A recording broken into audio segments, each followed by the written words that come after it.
Ugh. So had to meet with a client tonight, so didn't go to church. Met with the most awesome people. I'm so glad to have met them. It really gave me like a really good feeling. So nice to see people so positive. So I'm really looking forward to spending more time with them. That, of course, is all I can say. But so tonight, gonna do some more reading. First off, I'm an Orthodox Christian. I live by myself in Anchor Point, Alaska, the furthest west highway point in North America. I live by myself here not because I never wanted a wife, but because that's how things shook out in my life. I did have a chance like 21 years ago, 22 years ago, but I screwed up that marriage. I take full responsibility for it. I've had various relationships since then that all ended up in failure. And it's because I was immature. I wasn't Christian. I drank. I wasn't a very good person. And I think I wasn't a very good person because I was so broken. I'm not going to make excuse with excuses and sin. What really made me bad then is I was a sinner, an unrepentant sinner. I didn't do what was right, and I had to learn my lessons the hard way. So I'm an Orthodox Christian. Was recently baptized into the Old Rite Church. Started off in the Antiochian Church, Antiochian Orthodox Church, and ended up, since our priests had to retire and move south, we didn't have a priest.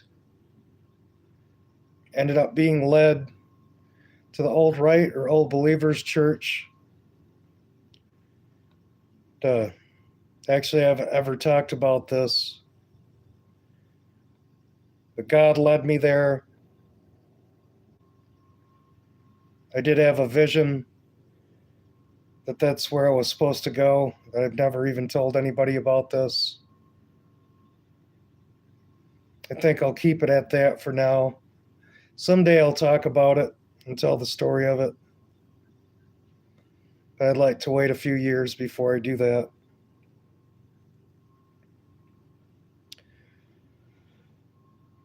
So, grab my icon of Xenia. I'm going to show you Saint Xenia, and then I'm going to read her story.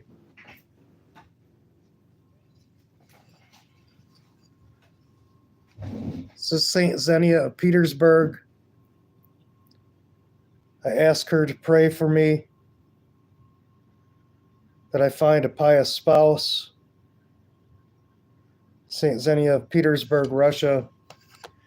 And now Justin Marlar's book, Youth of the Apocalypse, has a story of Saint Xenia of Petersburg, the homeless wanderer. So I'm going to read you her story. Xenia was born in Russia in the 18th century and lived a comfortable life. She married an army officer and imperial chorister named Andrei. They were well off, and she was happily married and completely devoted to her husband. Although young and in good health, one night at a drinking party, he suddenly fell dead. His unexpected death completely shattered Xenia's world. And the right way to say Xenia. I've heard it both ways, so I'll say Xenia. She was 26 years old and childless. The sorrowing widow looked around at her possessions, her pointless little world, and began to realize the vanity of this temporary life and its empty joys. To the utter amazement of her friends and relatives, Xenia began to give away all that she possessed. Her money and personal belongings she gave to the poor, and her house she gave away to a friend. Thinking that she had taken leave of her senses, even her relatives believed that she was unbalanced. Having realized that there can be no true happiness in this world, and that many possessions are only an hindrance to finding true peace in God, she suddenly vanished for 8 years. It was at this time that Xenia was called to the spiritual feat of foolishness for Christ's sake. A fool for Christ appears totally crazy according to the world's standards, when in fact he or she has reached a state of spiritual wisdom that is beyond this world. Such a fool understands life and death, good and evil, love and hate. They are reconciled with God, although the world calls their foolishness madness. Xenia returned to her hometown dressed in her dead husband's old uniform and would only respond to his name. Upon her death, people called her Andre. It was as though she had taken upon herself a life of hidden virtue, not only for herself, but for her husband who had died drunk. Sorrowing for his mistakes and her own imperfections, she began to wander the streets of St. Petersburg. Sometimes people who didn't know would mock her. Nevertheless, with total meekness and patience, she kept before her the image of Christ, who suffered without a murmur, bore all accusations, and suffered torture and crucifixion. She endured hardships in silence, forgiving offenses in accordance with the last earthly prayer of Jesus, Father, forgive them, for they know not what they are doing. Those who felt sorry for Xenia would give her spare change or clothes, but she, in her selfless love for mankind, would often turn around and give away what she received. She found pleasure in such generosity, for through her secret prayer life, she had obtained the limitless treasure of communion with God and the gift of otherworldly insight. Sometimes she could see the future as if it were the present, and often into the hearts and thoughts of those she met. At times, God would reveal to her the approach of someone's death, so she would warn them beforehand, and death wouldn't catch them off guard. Once Xenia was seen anxiously running through the cold, snow-covered streets, loudly crying out, "Bake pancakes, bake pancakes." Soon, all of Russia will be baking pancakes. Although it is a Russian custom to bake pancakes as a memorial for the dead, no one could figure out the meaning of Xenia's strange prophetic words. The very next day, Empress Elizabeth died, and then they understood. People gradually began to accept her behavior as some sort of a sign from God, though often her behavior was strange. One time, Xenia was weeping both day and night. When someone asked her why, she replied, "There's blood. There's a river of blood there." No one could understand what was agitating the usually peaceful Xenia. 3 weeks later, they understood when the former Tsar John VI, the rightful heir to the throne who had been imprisoned for 23 years, was murdered by his guards when the loyal army officers tried to return him to the throne. Xenia's tears had borne witness to it before it even happened. She possessed almost nothing except the clothes on her back. Often upon arriving at the home of a friend, she would cheerfully announce, "Here is all of me." For a long time, no one knew where Xenia spent her nights. One evening, the police followed her and discovered that she stayed awake in an open field, praying through the night. Finally, the time came when Xenia was no longer found either in the streets or in the field. Thus, another lover of truth had lived and died for God while the world called it madness. Saint Xenia reposed around the beginning of the 19th century and is commemorated on January 24th. Glory to God and his saints.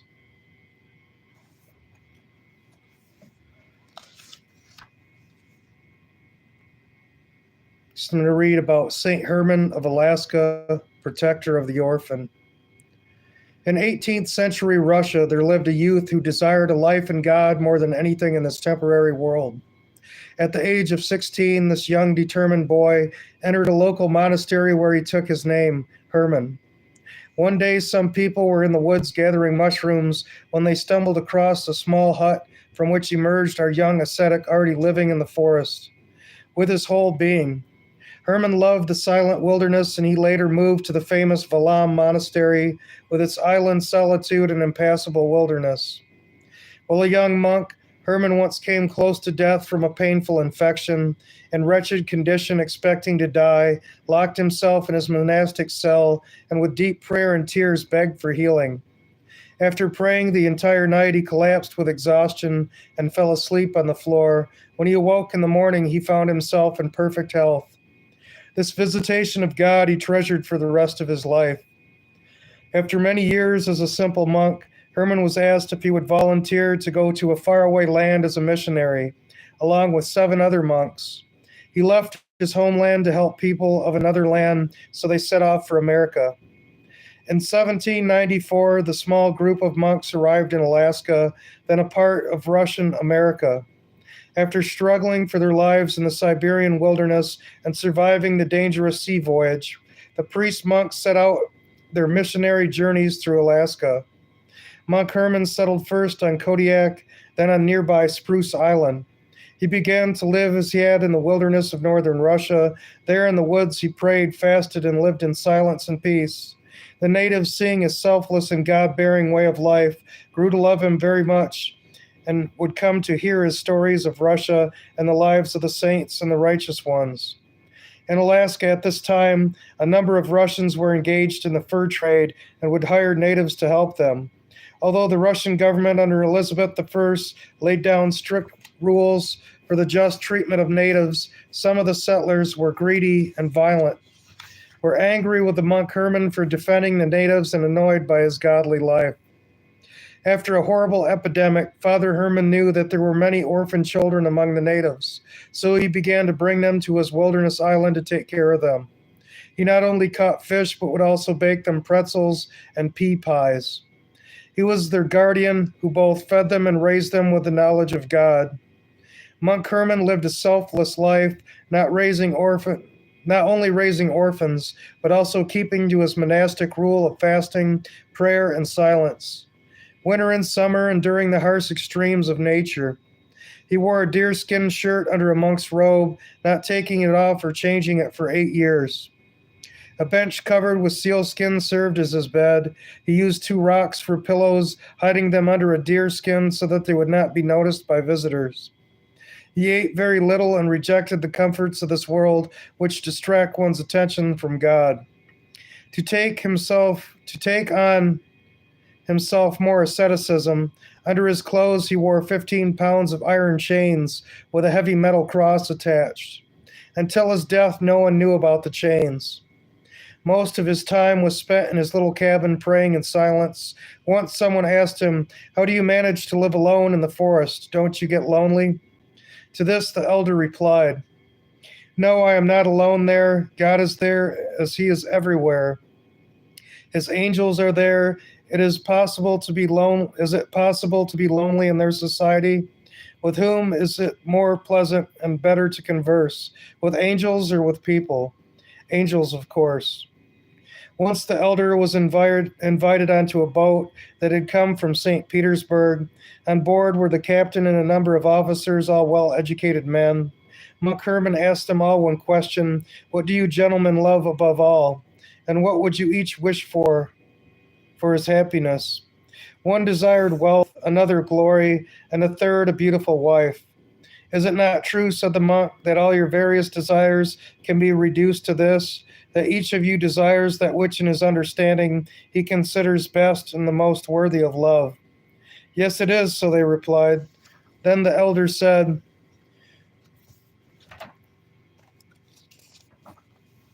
"Well then, tell me, can there be anything better, higher above anything, more surpassing everything, and in general more worthy of love than our Lord Jesus Christ himself, who created us, adorned us with such perfections, gave life to all, supports all, nourishes and loves all, who himself is love and more excellent than all men?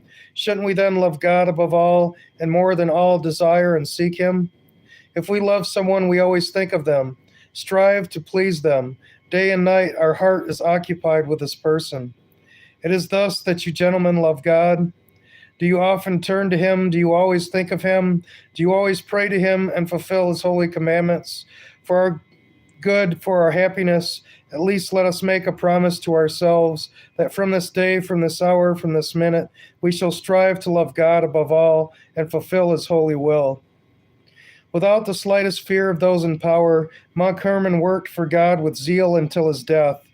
This saint of recent times worked many miracles, including stopping a tsunami and a forest fire by his prayer. Saint Herman lived in the 18th century and is commemorated on December 13th. So I personally know natives in the village of Coconut whose relatives saw the pillars of light that shone through the sky the day St. Herman died. It's widely known throughout native communities in Alaska that was a miracle that occurred at his time of death. Many villages recall and wrote about and talked about seeing the pillar of light coming from Kodiak, and the elders knew at that moment. They said St. Herman has reposed with the Lord, has taken his rest with the Lord.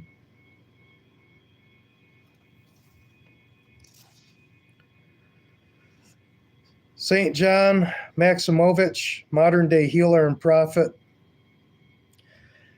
St. John was born in 1896 in a village in southern Russia during the revolutionary years.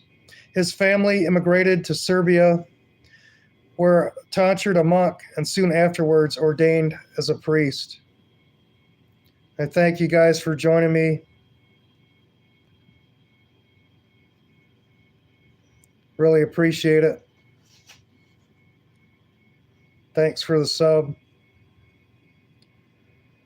People began to notice that he stayed up late at night after everyone else was asleep.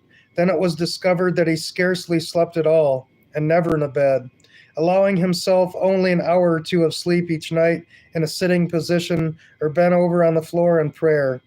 Years later, he admitted that from the time that he had become a monk, he had not slept in a bed. At the age of 38, Father John was made a bishop and sent to Shanghai, China. Besides pastoring his large flock, he started to take care of both Russian and Chinese orphans. Seeing in Shanghai many homeless children, he started an orphanage with very few resources. In the slums of Shanghai, there were cases in which dogs would devour unwanted infant girls who had been thrown into garbage cans. One evening, Bishop John called his assistant, one of the orphanage administrators, and asked her to buy 2 bottles of Chinese vodka and took her to these very slums. As they passed a dark doorway, a growl was heard from a drunken man, and at the same moment they heard the muffled cry of an infant from a nearby garbage can. Bishop John went towards the figure and offered a bottle of liquor in exchange for the child. His offer was accepted, and they say that he returned to the orphanage that night with 2 babies under his arms. St. John gave his life for the sorrowful and outcast youth to such an extent that some said that he crucified himself for his orphans. Once a young boy arrived at the orphanage from out of nowhere. The child had witnessed his father and mother being chopped into pieces by communist atheists right in front of his eyes. Because of the trauma, the boy couldn't speak at all. He was like a trapped animal, afraid of everyone, and trusted only his fists. When St. John arrived, he sat down before the boy, who was still trembling, and said to him, "I know that you have lost your father, but now you have found me." And he hugged him. This was said with such power that the boy burst into tears and began to speak. Once in the middle of the night, one of the 2 women that helped St. John with the orphans decided to go up into the bell tower. It was cold and windy. As she opened the door, she saw St. John shivering in the storm, but in deep, concentrated prayer for his orphans and for the terrible state of the world. After many years, Archbishop John and his flock were forced to emigrate to America when communist atheism took over China. With much difficulty, he arranged for all of his orphans to join him in San Francisco. It soon became apparent that the core of his asceticism was prayer and fasting. He ate only once a day at about 11 p.m. and sometimes fasted for extended periods of time. His nights were usually spent in prayer, and when exhausted, he would collapse on the floor and steal a few hours of sleep. When it was time to get up, someone would tap him on the shoulder, and he would jump up and be seen a few minutes later in church. cold water streaming down his beard, but quite awake. Archbishop John would often do things that seemed crazy in the eyes of the world. He didn't care what people thought of him, but lived as though he was not of this world. He often went barefoot because of a painful foot problem and paid little attention to his outward appearance, which bothered those who preferred the status quo. All that mattered to him was the inward world. Once, while traveling through Marseilles, John decided to serve a memorial service in the middle of a busy street where in 1934 the Orthodox King Alexander of Yugoslavia had been assassinated. His clergy were embarrassed to serve in him such a public place, so he simply walked alone to the center of the street and prayed for the soul of the dead king. Since St. John's thoughts were in the other world, he appeared foolish and even crazy to those whose hearts were limited to this world. Due to his self-sacrificing prayer and love for God and humanity, he received the spiritual gifts of healing and prophecy. He was able to see into people's hearts and thoughts and even know future events. Often he would answer a question before it was asked. He could also feel someone's need, sometimes from great distances, and would unexpectedly fulfill it, shocking everyone. In his later years, an incident occurred that revealed Archbishop John's inner world. In order to secretly be in communion with God, he would shut the door to the altar and spend hours there alone in prayer. Once, one of the men of his church saw the door open and decided to ask the archbishop a question. He peeked in and was overcome with fear. He saw before him the little old man of God in the dark, surrounded by light that was not of this world, and his feet were not touching the ground. He saw St. John in uncreated light, which is a vision of the world to come, heaven. Incidents such as these were many: his tears and prayer, his saving of lives, his hardcore ascetic life, and his undying love for truth. There are stories of him healing people from disease, from broken bones, and even preserving them from impending disaster and death. He left this world in 1966, and his body, flesh, hair, and bones, without any human means of preservation, were intact when his coffin was opened 30 years later. He looked as if he had just fallen asleep. Through his suffering, he reached a high degree of purity and righteousness, to such an extent that not only did his soul attain to incorruption, but also his body. In his own words, our grief over the death of our close ones would be inconsolable and boundless if the Lord had not given us eternal life. Our life would be meaningless if it ended with death. What benefit then would there be from virtue or good deeds? They would be right who say, "Let us eat and drink, for tomorrow we will die." But man was created for immortality. St. John was canonized as a saint in San Francisco in 1994 and is commemorated on June 19th. His relics can be venerated at the San Francisco Cathedral. Joy of all who sorrow. Glory to God.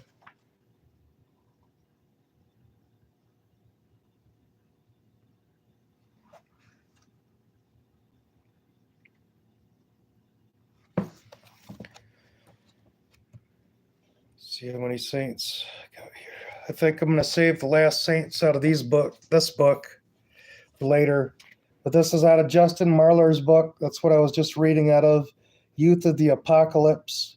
Justin Marlar was a punk rocker who desired truth and ended up, after all his suffering and years of pain, ended up becoming a monk on Spruce Island and started also a zine called Death to the World. You can get Youth of the Apocalypse at bigwhitestar.com, and you can get Death to the World at deathtotheworld.com. I highly recommend it. Death to the World, in part through my friend Jack and God, of course, through Jack's channel Harmony, got me into the Orthodox Church about last January. And I recently just became baptized into the Old Rite, into the Old Believer Orthodox Church in Homer, Alaska, the Church of the Holy Transfiguration. I'm so blessed that they allowed me to be a part of their church. And I love my Orthodox family so much. And not because of anything other than it is the true Orthodox Church. It is the true church. And if you look at some of my other videos, my talks, you'll understand why and why I feel that way.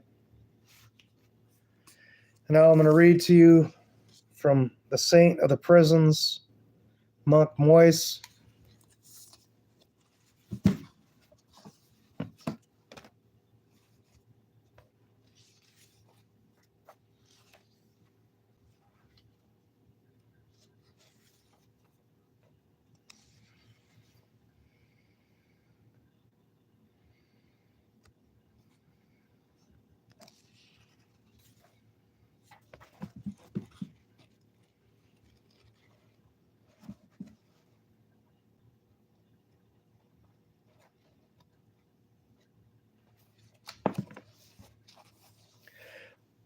And this is just an excerpt from this book.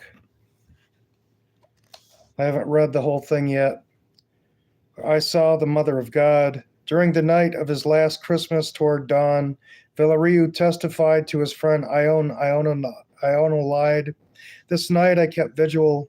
I was composing my carol. I wanted it to be very beautiful.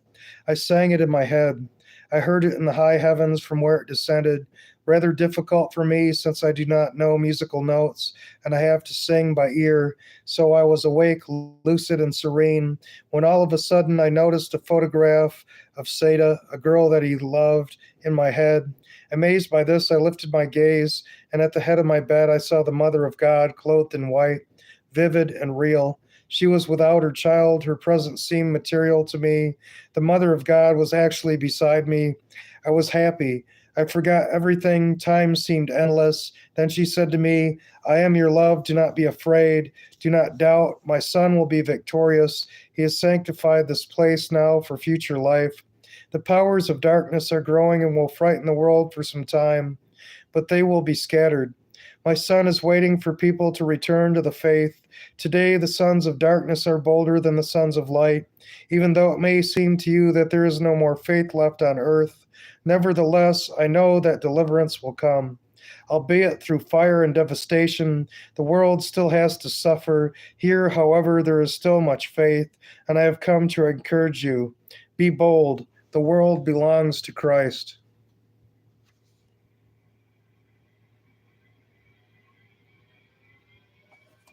Then the Mother of God disappeared, and I remained overwhelmed with happiness.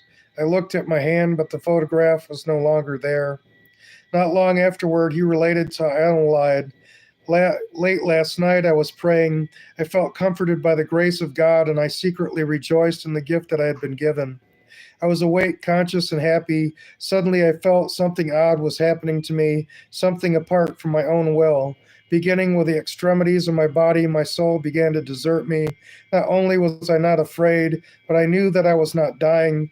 And more my soul left my body, the more my interior life grew. My soul rose gently toward my chest, toward my neck, toward my head. I felt happy, pure, illumined by a holy light. My mind has never been as lucid as it was then.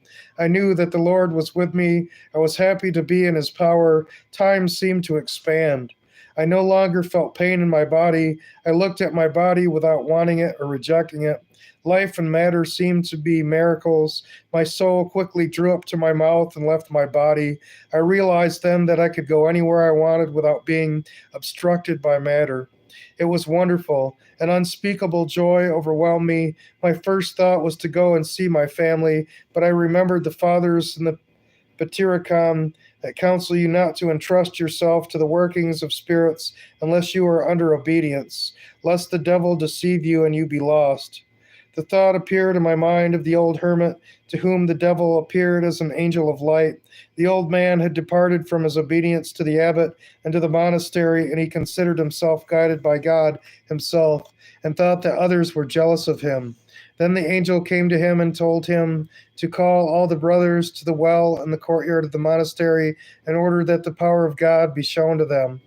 They went to the well in the middle of the night. The bright angel appeared and entering the well said to the hermit, Throw yourself into the well and I will pull you out unharmed in front of everyone so that they may see you are a saint. The old man threw himself into the well and died like a wretch. Reminding myself of this, I was careful not to fall into temptation, and I decided to return to my body. Now you see, I submit to obedience. Tell me what to do, and I will do it. Listening to him, I felt shuddered, and I asked for 3 days off in order to pray. After 3 days, I went to him and said, I believe that this is a work of God. Your humility is a guarantee of truth and goodness. You submit to me in obedience, but I do not have such a spiritually advanced experience, nor do I have anyone to consult, nor spiritual books to examine. I feel unworthy of such an honor and frightened by the responsibility. I do not doubt the possibility of miracles, but I also do not believe that they are absolutely necessary for our salvation. But glory to God for those things that are happening to us with you through him. My advice is to be careful. You have proceeded well. Let's not go too far with the prospects that are opening up with his plan, for we have not yet been tested. Let us protect ourselves from temptation. Villarreal listened attentively and accepted everything I said to him without even a shadow of sadness, doubt, or resistance. He remained serene and reconciled with my decision, and it was exactly this humility of his that assured me that he dwelt in a state of grace. These people were part of the Romanian prison experiments, where the communists put them in prison and tried to create a super citizen out of them through torture and violence, and tried to make them renounce God. And it backfired on the communists. And some of these people that were in these communist prisons ended up coming out nearly as saints, or ended up becoming saints. And they never turned their back on God.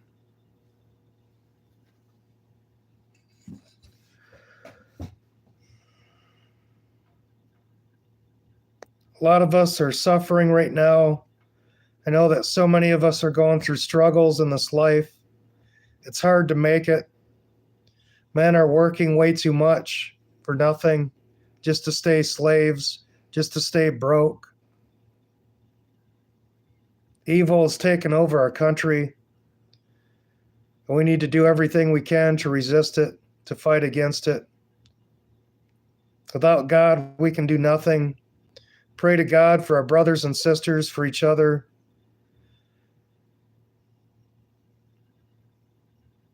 There's so many people suffering right now.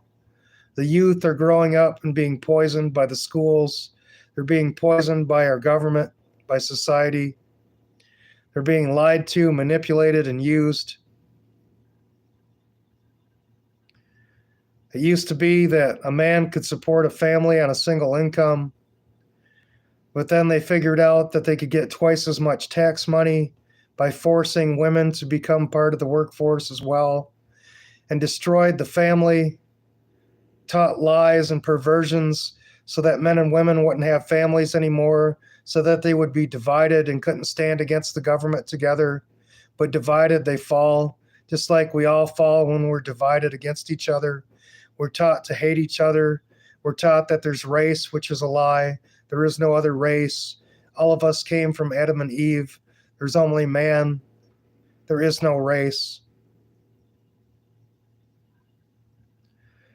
So many things have gone wrong in this world. The evil one is tricking so many people. Reach as many people as you can.